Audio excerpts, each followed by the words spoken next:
So today we're looking at some advanced Dungeons and Dragons. Specifically, we're just looking at something that's a little bit more than just some rules and some rule sets. And had a couple of conversations with some people online through some various fora, as well as on through Discord and other chats. And what we wanted to talk about today was a little bit about construction of, some cities and towns. This is actually one of my most favorite sections of building in Dungeons and Dragons, is building population bases, whether they're hamlets, the villages, towns, and so on. So the big question comes in as to how do you start and what is there to do in the small country towns and the cities? And is there enough to keep the players there? Alright, so let's just explore some of these topics. We'll start with what the DM's guide says, and then we'll turn to some more personal experiences.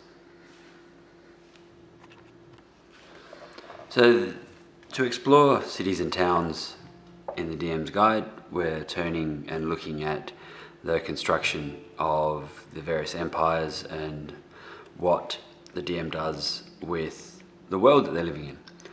Sometimes the DM doesn't want to go down this path, and this leads to one of those questions of why don't people enjoy doing city and town adventures? And it falls into the same category as to why people don't wear hats or three-piece suits. It's just too difficult. So sometimes players just find it easier, DMs and players, find it easier to just run through the wilderness and hit a dungeon, do some dungeon delving.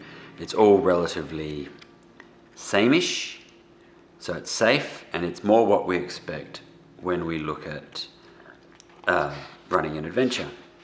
So we kind of like that, and there's nothing wrong with that, and we do enjoy working with the DMs and players to build up some story and so on.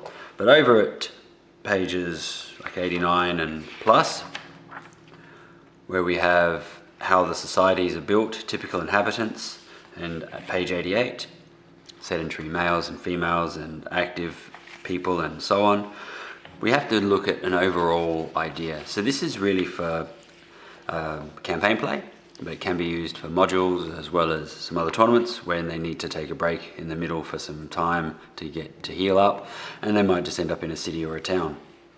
You might have someone leveling up, and depending on how your training works, you do 2 or 3 weeks of training, and what does the other party do? What does the rest of the party do? Well, the rest of the party can play in the adventure.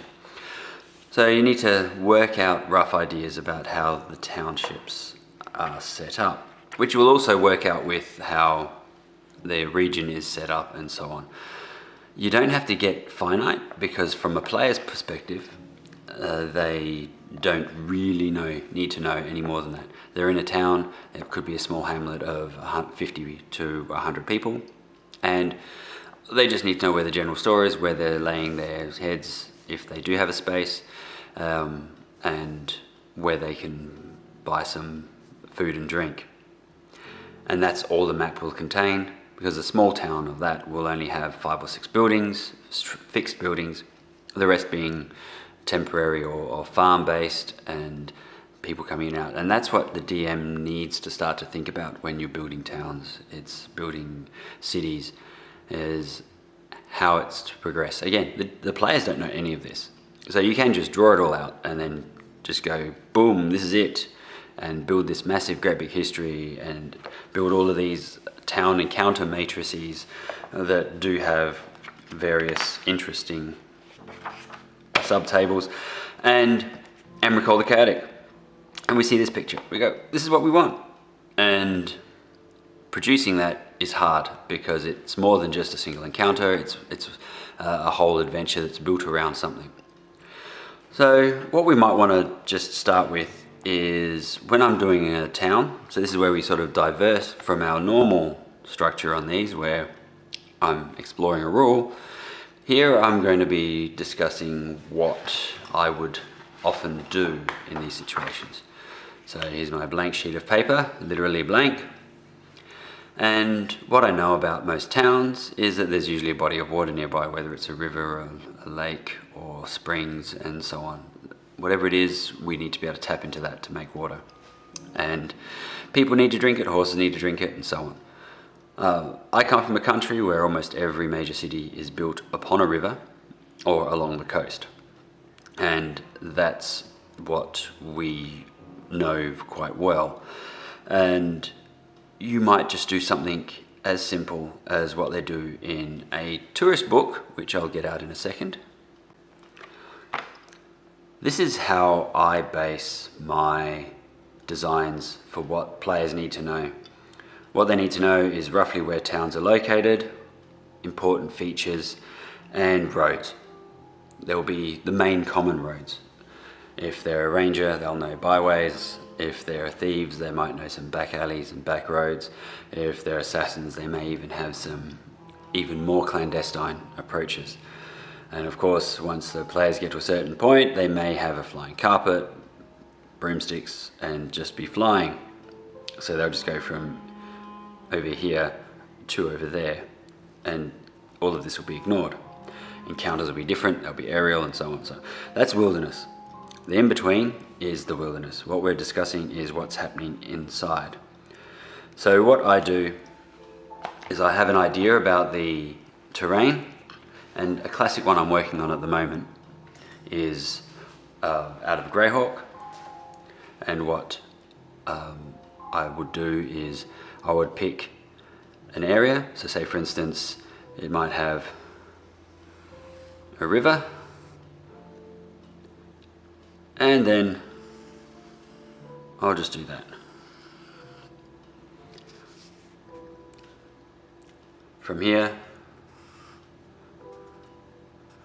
where we go from the main entrances in, these are the main entrances, not all the entrances, towers, gates, and so on. And what I have is I create a particular style for each of my cities. So I like to give them a little bit of a personality, and some of that can be copied out of history. So for instance, I might decide that it's going to be very English, which will be low walls, and you'll have 1 and 2 story buildings, mostly made out of natural woods and straws and so on.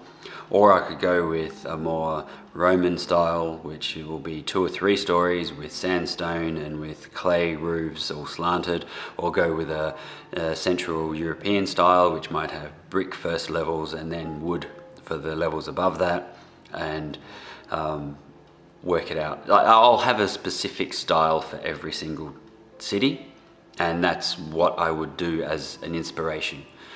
It's fun. I find it quite fun to build these different types of units. You don't have to go into any specific detail, especially when they're just arriving. If they're just arriving, you don't even need a scale as such. You just know that it's a big city. Now, the big cities in the medieval times weren't as big as they are today. Today we have cities that can support millions of people or more. And back then we're talking 10s, 20s, 30s, thousands. You might have a massive city of 35,000 population, which will be large enough to be able to fill in everything. But how does that city survive? What do they do? Where do they get it from? And that's going to be a major city. So that's going to be a major trade city. If it's not the capital, it's going to be a major trade city. If it's the capital, then everything in the empire or province will come into that one zone. So when the players arrive, we might say they arrive from this gate here. We'll have an interaction.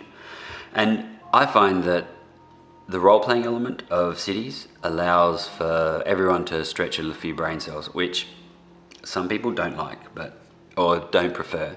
And that's okay, because it's all means to an end. It's all to get to the next story, it's all to the next get hook, and so on. They may already have an adventure that they're trying to accomplish, then you might need to go somewhere this way, and this is just something that's in between. And then they need to cross this river, which might be with bridges or barges, ferries.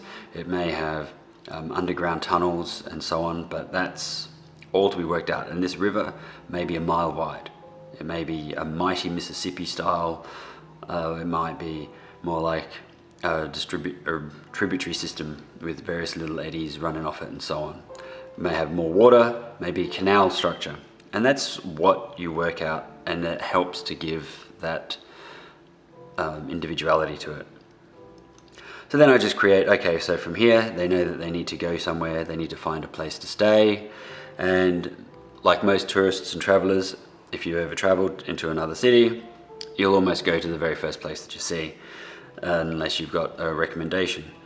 So if they've come from somewhere else, that somewhere else might say, go and see the Dog and Pony, and then go to that tavern, ask for Trixie will set you up, and then you just mark where that's located.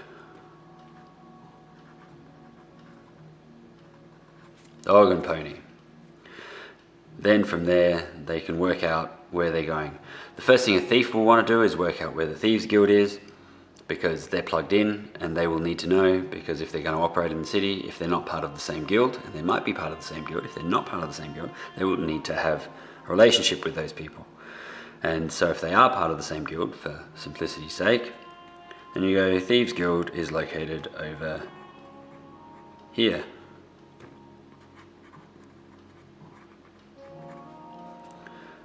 The central administrative zone might be on this side.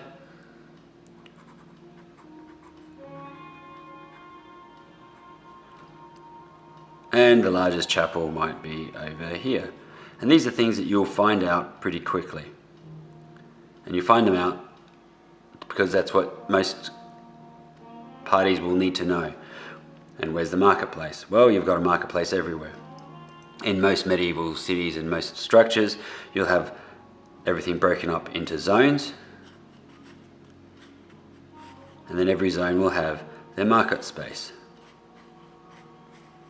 You'll have a residential zone. You'll have some political zones. You might have even a religious zone. And you'll still have some other high-end wealthy zones and so on. So what are the wealthy people like? They like parks. So if the wealthy zone, if this is the administrative head here, the wealthy zone, and this is the religious center here, then the wealthy zone will be roughly around this section here. And you might say there's a massive park that's here. And of course you'll have springs and wells everywhere and so on. We don't need to get into fine detail. We don't need to name anything just yet, but every time you name something, just jot down, it's going to be called this. And then so on. And then you go 1, 2, 3. And suddenly as they explore, you're creating and exploring yourself. Some things will be fixed, some things will be part of the story, some things will be working its way out in terms of how you want it done. And then when the party arrive, they know that they've got to go to the Dog and Pony tavern and inn. They have to get directions. That's over here, down this way. Yep, we can pay for somebody as a guide. And we're off to the races. Quite literally, we could have an amphitheater here. And we may have a Colosseum style over here, because this might be like high residential, lots of low end income earning type, like the workers. Yeah, they need a party every now and then, so they get Colosseums, because that's how you keep people. Any good Roman emperor will tell you that it's all about the circus. So once we've got that, we can decide how we want the players to be treated and interact. And once, are they heroes? Are they villains? Are they unknown? Most likely unknown, because that's just how it works.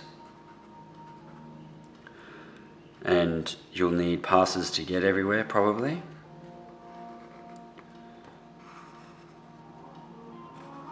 So what I like to do is, yeah, we'll get another one there. I know it's a little Bob Rossi, isn't it? But still. So we're building ourselves up to this. So now we've got ourselves some basic layout of a city. What happens when we need to do something? Do we need to make a map of every single street, town and so on? You do not. That is the first thing, you do not need to. top level is more than enough for the majority of what they do. As the players explore, you can add to the map and you can create more items around. So for instance, they might need to go to the Bazaar of Dark Delights, which is a specific bazaar that has all sorts of exotic creatures, and that will exist over in, say, here.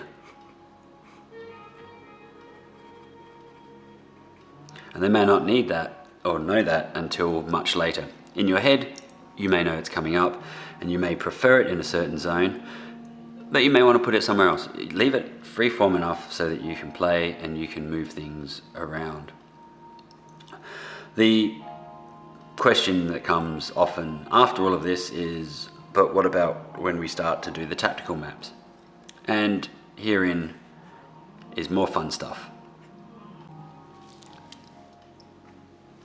Using this as a sort of rough guide when we're doing a more tactical map, this is all you need. You don't, obviously this is color and everything, but you just need to block out who's what, where, and so on and so forth. And the shape of the overall location. So that would require a second blank. And you'll want to keep some of these because the more you create of these, I believe that the best term for them is a geomorph. The more you want to create these geomorphs, the more you want to keep them around. So you know that the party are going to meet with some black market smugglers and they're going to be looking for a meat and a drop zone. So you create just like what we do. That's a building.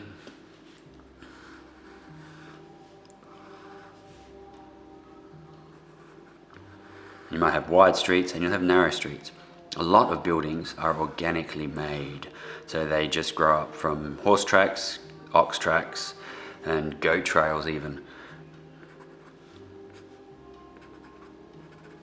So they're chimneys. And you might have a place that's got double chimney. You might turn it to a well in here. So that's always a good meet location because everyone's at the well because you're always pulling out water. So that's great. Bit of an alley creation over here.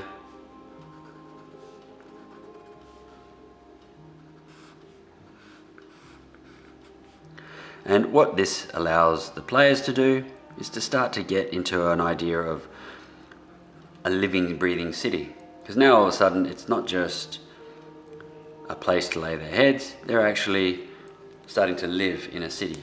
And they're starting to have, you'll see the people in the streets. And now you've got your tactical map and the start of it. You might create several of these, so you might work out more of a residential map where you've got a bit more block streets, something a little bit more like what we just looked at here. And you can get away with that by doing it quite simply as just, like that's a bunch of buildings, that's the street,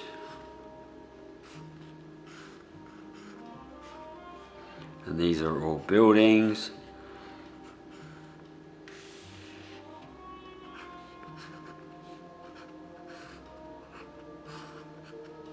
Alleyways in the back because we love alleyways.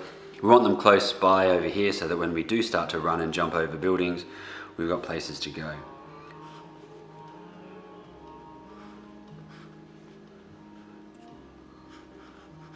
So instead of doing rooms and corridors, we're doing roads and buildings and building complexes. And you may put certain things on there, or you may make it like an open area in here. If it's a very Italian style, they like to have their little piazza spaces. You might put a park just in here.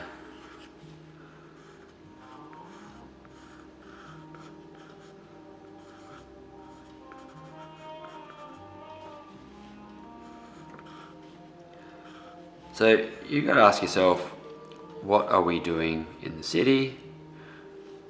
And so on. So if they're doing, and this might be so like a market space here, so you might have like multiple stalls.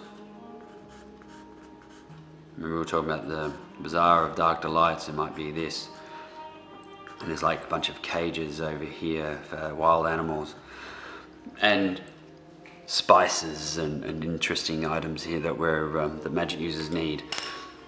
So suddenly we're building something. And do you want to know something? You don't even have to refer to that ever again, because cities change. And if the players come back in 6 months' time, like game time or real time, then it could be a completely different area. We want to go to the Bazaar of Dark Delights. Well, it's moved from over here. It's now over on this side. Trixie is no longer working here. This has now been turned into a laundromat, and she's now working over at the palace. That sort of thing. And you can make it as organic as you want, and by having repeat characters, then that builds more of an idea of a living, breathing universe that the characters are a part of. And the more you put into it and build up on it, the more they'll come back to it. Give it a local dish, and suddenly the more that they learn about it, the more that it becomes more real. You may give them a dish. I did one recently where it was fish. Everything was all about the fish, and the players just got sick and tired of every time they went somewhere. Here's a local delicacy. It's the fish mixed with mashed potato and that sort of thing. And it's like, oh my god, I'm sick and the players and the characters are like, oh, I'm sick and tired of it. And that's good. The more that they begin to start to immerse themselves into it, and you know that when they go to the next town, it's mostly venison, and you go to somewhere else and it's all like roast pig and roast boar. So you have an idea of those breaks as well. So making a city is one thing, but now you have to fill it. And if you've got a small township, let's say for instance it's going to just be not so much a city as it is just a bunch of buildings, then you might decide that it's just going to, you could just draw a basic mud map like you would if you were explaining to somebody how to get to downtown Hicksville, and you just go, right, that's sort of roughly what the streets look like. It's only going to have 5 or 6 streets, roads, pathways, and there'll only be a certain number of buildings, and in some places there might be 2 or 3 families that are always in charge, or one family that's always in charge, and one family that always wants to knock that family off the pedestal, and you'll have other families. So you could possibly have only 100 people in a township or a hamlet or a village, and you still make it as rich as everything else, because everyone's got their motivations and we understand how they all work.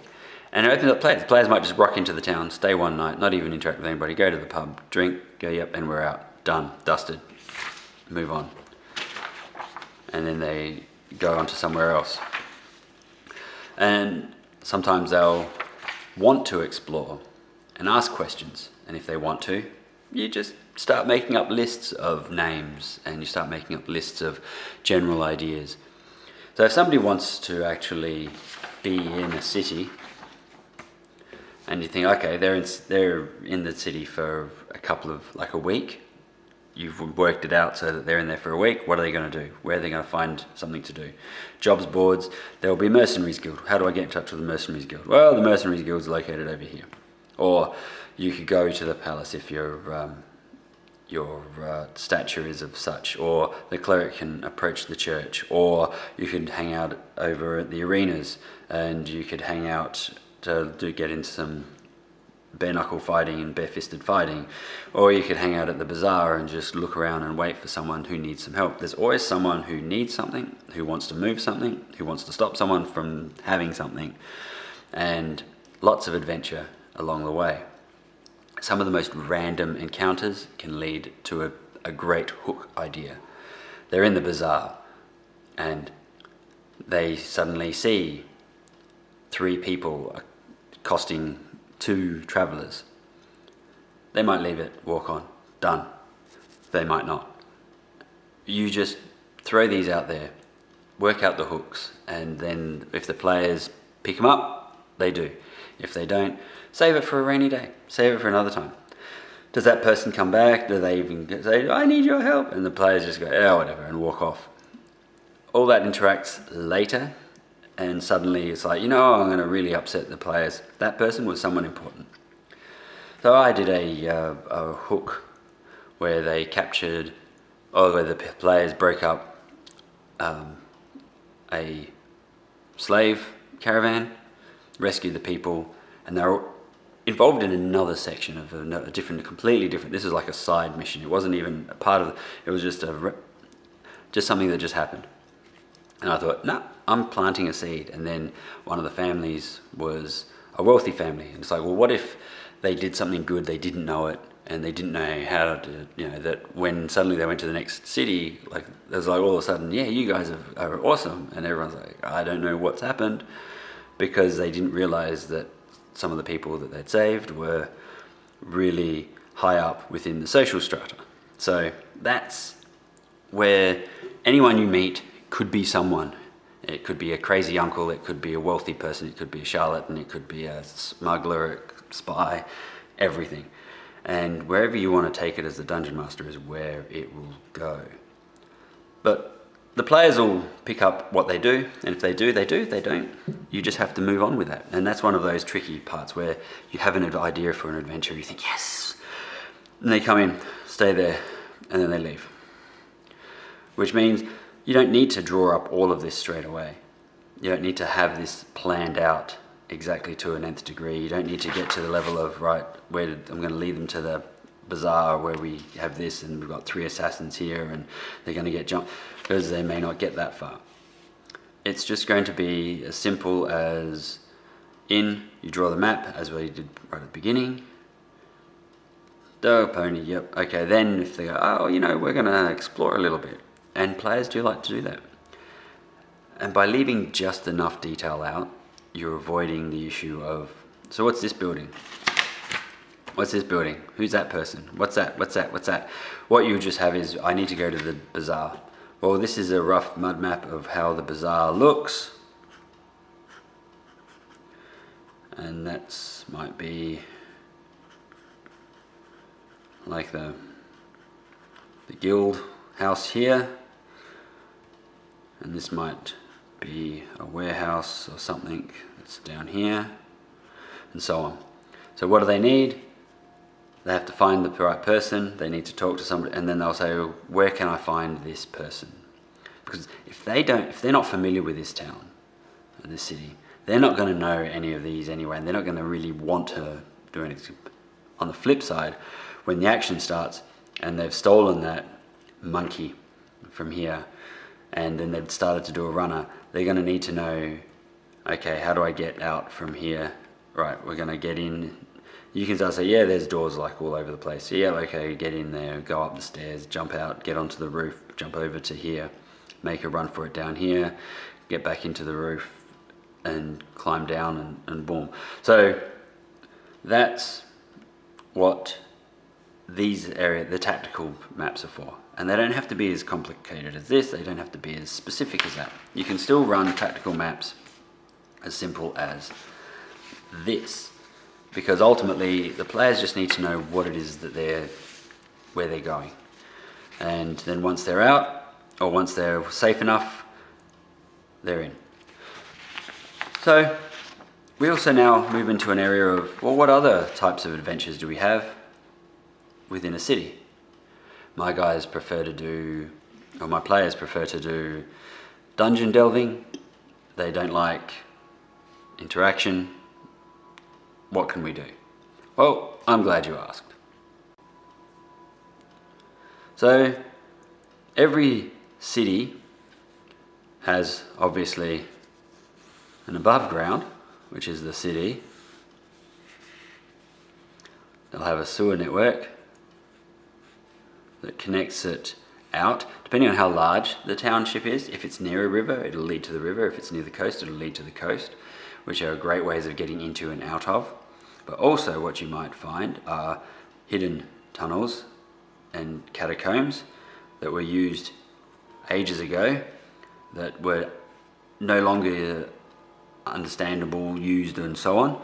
So you've got like the upper layer here, you've got the next layer there, you've got your catacomb layers here, and then of course you could even go old city underneath.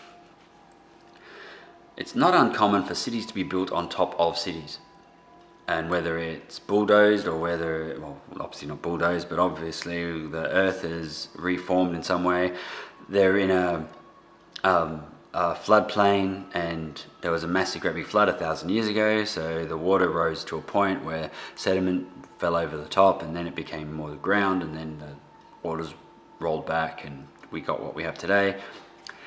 As you dig underneath, you get to an actual city, which is maybe a smaller version of the city that we've got, maybe not a complete version, but with the exception of it just being buildings, you would have exactly the same as a dungeon delve.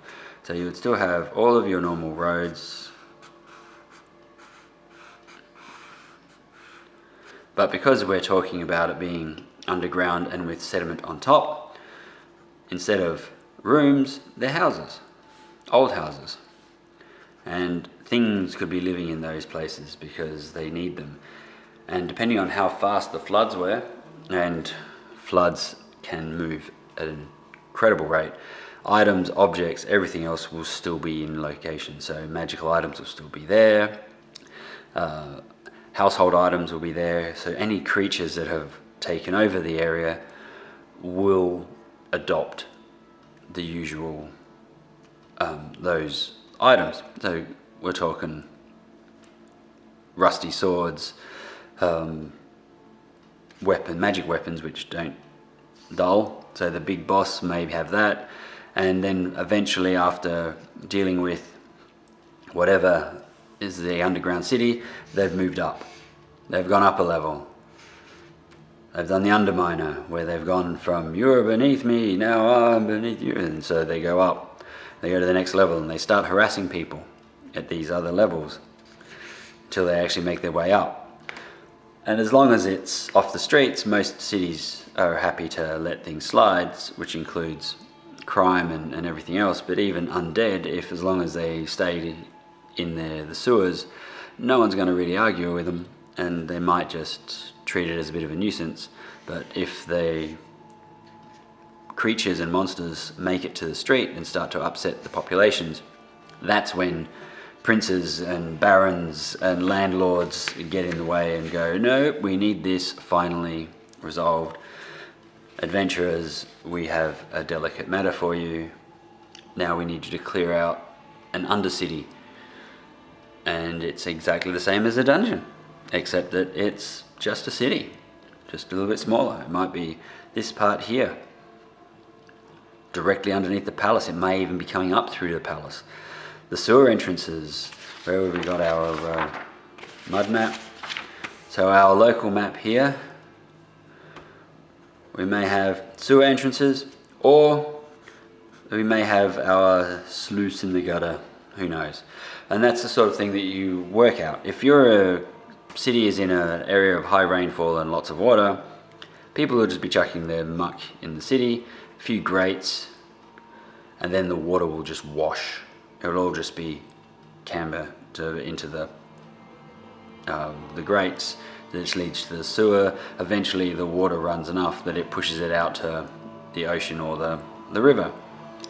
These are great ways to get around, and often people don't like traveling into the sewers, so they might just put a lock on it or put a gate over it, and then the city will leave it alone. And as I said, and that's probably how the thieves run around and get from the various locations.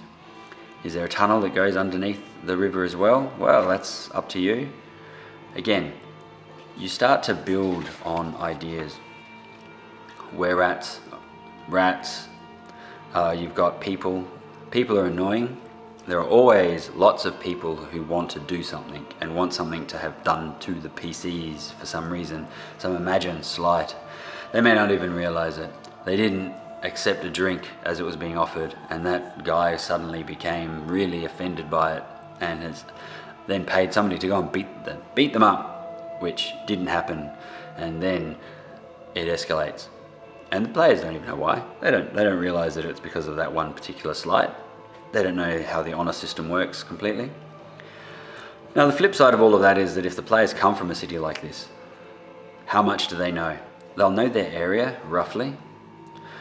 When you look at the age of most characters when they start, they're quite young. Clerics are cloistered, and assassins and thieves are trained in the guilds, so they may have ideas of where their local sewer points are. They will know where the Thieves Guild is, and it might be public knowledge. It might be private knowledge, it just might be something that's hidden. Might be an accepted secret, yet we just don't talk about it. Don't talk about the guy in the red door. The red door is where the thieves all live. And that sort of thing. So they will know enough to be able to get around if they need to find something, but not so much that they still can't explore it. Nobody grows up with an innate knowledge of their entire city. You get to that by wandering around and looking for it. Traveled around a few cities. There are some cities you just can never learn because they're just too rabbit warren-y. Imagine a place like that multiplied by about 50, and you've got all sorts of crazy, because every single region or area or within a city like this would have a certain area for a market, would have certain areas for water, would have better places for restaurants, or not restaurants, taverns and bars, and where would they all be? Everyone would be working within walking distance of where they live, so that's pretty much where everything is, and people will be looking for every reason for some extra cash. So cities are my favorite area for adventuring. Eventually players get to a city and they've done their adventure, the wilderness bit, they've found the crypts, they've taken out some whatevers. They always need to come back to a city. You always need to come back to a place where their money's good, where they can sell their items, where people know them and will work with them. And that's what you do with this.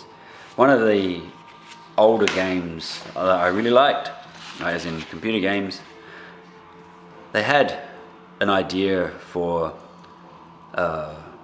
let's say for instance, if this is the overall province, that's the overall province, and you've got mountain ranges over here, and you might have coast, that might be coast. Then you got your river from the mountains coming down there or whatever. You'll have a capital city, which might be down here, and they'll have a big city over here, give it a wall, big city over here, unwalled. Now, they may be known here, they might be unknown here, but they might have heard of them because they're close enough, whereas over here, you're completely unknown and unheard of. And that's where if you do something here, for the big capital, for the prince, for the kingdom, you might get a reputation which will help you in other areas.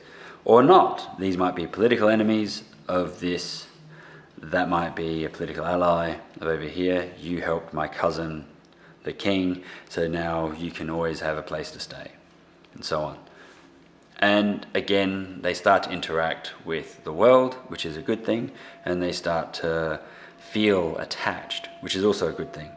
And then that's less likely to lead to murder hobo-esque type environments. Of course, they're players, they'll do what they do, and DMs can't always stop what players do. We can only hope that the better part comes through. So, hopefully, and of course we've got our encounter tables with, out of the DM's guide. And the DM guide encounter tables are designed if you do not have your own encounter table. So always remember that. One of the other areas we need to work out here are some various things like populations and so on. So there are a lot of areas that you can, apps, and you can go to for programs. I've been using the same program for since 94, 95. It still works, and you plug in the number and it comes up with a rough ratio of everything. I think it's been expanded since the creator gave it to me a long time ago, and now it's all sorts of places. But the basic premise is that if you've got a 35,000 thing, then you'll have so many shoemakers, so many armorers, you'll have so many fletchers. And if whatever the players are after, they should be able to find in a bigger, they got more likelihood of finding in a bigger place. But having come from a smallish town, I can tell you that sometimes you've got specialists who are world renowned.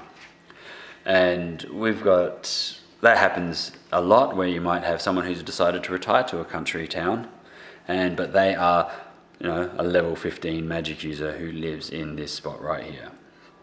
In this small country town in the middle of absolute nowhere, this guy has just built a tower and is happy, and it just sort of seems like the old dude that's chill and smokes his pipe and just waves at everybody, but is a 15th level magic user. It just happens sometimes. And so that's where you get to play a little bit as a DM, because like I said, whenever a player meets a character, an unplayer character, they don't know who they're meeting. They don't know exactly who they're meeting or what disguise that person is portraying to be.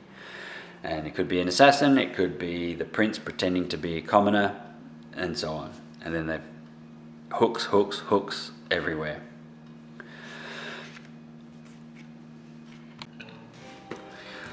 So the majority of the folks who live in a city are obviously going to be humans and possibly dwarves and so on, like the characters and regular folk, I suppose.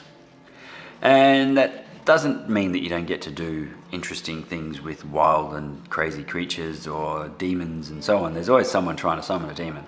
There's always someone who's trying to build a cult. There's always a cult working to assert authority. There's always a vizier who's trying to take over a position of power. And so on. There's always something going on and something happening, and that's what you've always got to remember. You can build timelines. Just write down all the hooks. Write down all the little hooks that you want to try and work with, and find ways of introducing that to the players. So you might have the idea of, obviously, courier run. Then you've also got a gauntlet. They have to escort someone. Courier run, they got a message that they have to deliver to the other side of the city. There are people who are trying to stop them from doing that. The gauntlet, they have to take someone or something to a location, and there are people along the way that they have to deal with to stop that. You're not going to come across an ogre likely to come across an ogre in a city, in the middle of a massive city, but you will find enough unsavory types that are willing to do almost anything. And if you've got a bunch of characters that are feel invincible because they're 7th level, 8th level, and they've got 50 hit points and -1 armor class or 0 armor class for all them, or whatever, they feel that they're eaten a bit. There are plenty of ways to bring everyone down a peg. Some of that might involve boning up on the rules for grappling and overbearing. But when you're in a city, you're less likely, and you'd prefer that your players don't go around killing everybody, because the authorities don't kind of like that. So let's get to some dual damage here. Let's start using the other type of damage for the weapons and so on. So that's where we sort of change some of their things. And then when you've got a mob of 15 Utes that are attacking a fighter, they're going to just swarm the fighter. Eventually they'll just hold that fighter down, and it's going to be up to the monk to clear everybody out, or the thief to signal for something to happen. Sometimes it's not always just about fighting your way out, and that's what we want. We want to try and challenge our players. We want to challenge the players and challenge the characters, and if we can do both, that's great. And challenging a character isn't just chucking a more powerful monster at it. I give you a black dragon, you kill the black dragon, I now give you a ancient red dragon, you've killed the dragon.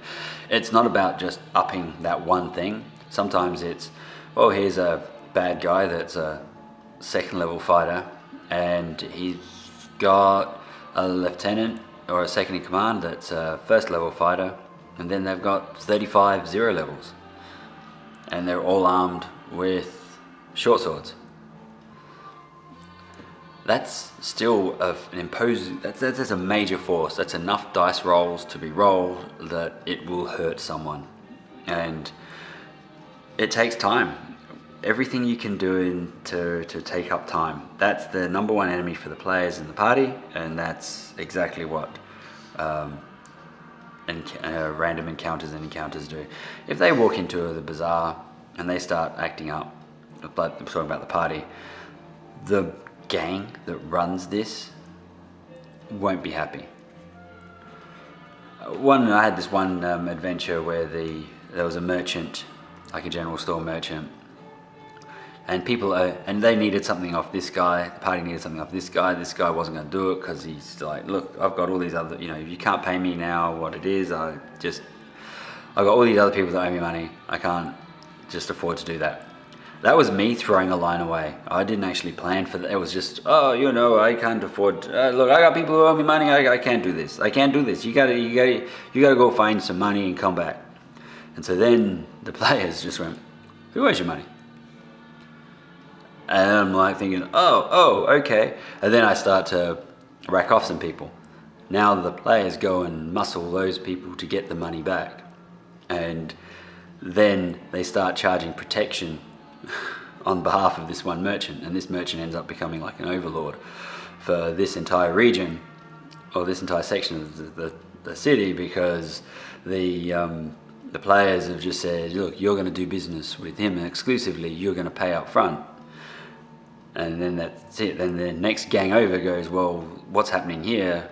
They're muscling into our territory, we're going to send some people over. And of course the players are being PCs, they retaliate as they do, and then it's a gang war between these PCs and this other group, and it just escalates. It just escalates. It's great. It's absolutely fantastic. And of course they all think that you've planned it, but you just go, okay, that's a throwaway line that I never thought I'd ever say, and then it goes from there. So there's a lot of on-the-fly thinking, and you've just got to work it all out. You've got to build, it takes a lot of notes, but once you've got your notes, you don't often have to resort to more than that. So you just keep writing notes and what sort of gangs we've got. Obviously the Thieves Guild, we've got a Slayers Guild, we've got a Sorcerers Guild. Then we might have, a blacksmith guild of some description. They might be quite powerful in the town. Then you've got your various trade guilds. So then if you're looking at going to a carpenter, you need to find the right carpentry people, metal workers, go back to the blacksmiths, and so on. And you just sort of start to build on all of this, and it's a good way for the characters, again, to insert themselves into society. I want to encourage my magic user to want to make spells, make research of some description. They need a lab. They need a house to put a lab in. They need a mansion to put a lab in. They need something, or they can become a part of a guild, which will then provide them with certain things. They pay a small fortune, and they have access to all of these other resources, the libraries and labs and so on. So then it brings those costs down, offer training at reduced value, and so on. Then they come back to the city because they've paid the money, they're there. So, look, I paid $1,000 for this, I'm gonna use it. So they come back. And that's where it's all fun. So cities themselves have a lot of life in them. They can be as complex or as simple as you want. And whether it's going to be a small hamlet or a village, all the way up to full-blown empire, you get to sort of play on how you want everything to be shaped, and you do this enough, you become familiar with it. Every time you move to a city, this one's got a Roman feeling. You describe the thing, you describe it. And in the modern era, you can have sounds in the background of jungle sounds if it's in the jungle, and it's like a market, and it's bazaars, and it's like spices, and there's like all sorts of wild and crazy animals that are being bought and sold, and dangerous animals for the arena. We want you to go out and capture this wild creature to bring it back in so we can fight it in the arena. And so now you're sending them out into the wild again, but they're coming back. And they're still having their wild adventure, they're still doing something that's different, and they're coming back, and then they get to put it in there. There's nothing worse than when the players especially you've got some lawful characters, where the players are beholden to someone because of a debt or a favor, and then they've got to work that through. Now, all of this is about Dungeons and Dragons, but obviously this is City, it's Starport, it's the same thing. You can just move it around. It's in Tatooine, it's in it's a countries, it's all over the place. And you just build more of these geomorphs for the tactical maps, and you just can keep them or you can turf them, because as I said, the landscape of structure changes so much that at this small level, the next time they come to this region here, the well might still be there, but these buildings will all be changed. It might be one larger building here, and then it might be the start of a park over here as the area is growing in affluence. I want to be affluent. So this is all what you need to work at. Start small, start basic, and just keep moving it from there.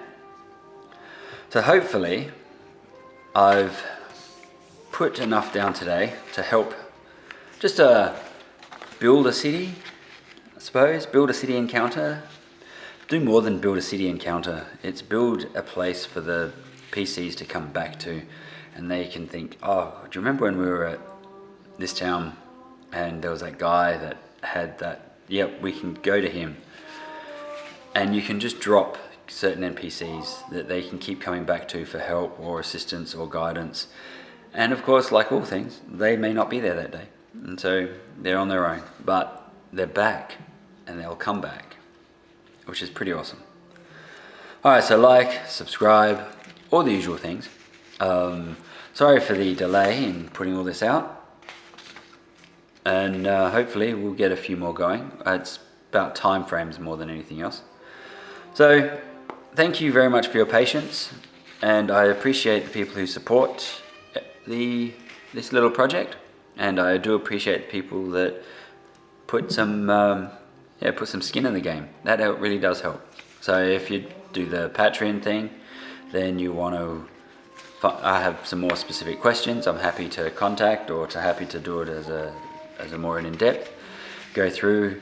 We've explored a lot of the rules, and we've explored a lot of how to play, and now we're probably worth looking at bringing some of it together so that we can look at putting modules in and adventures and how to interact with the world and so on.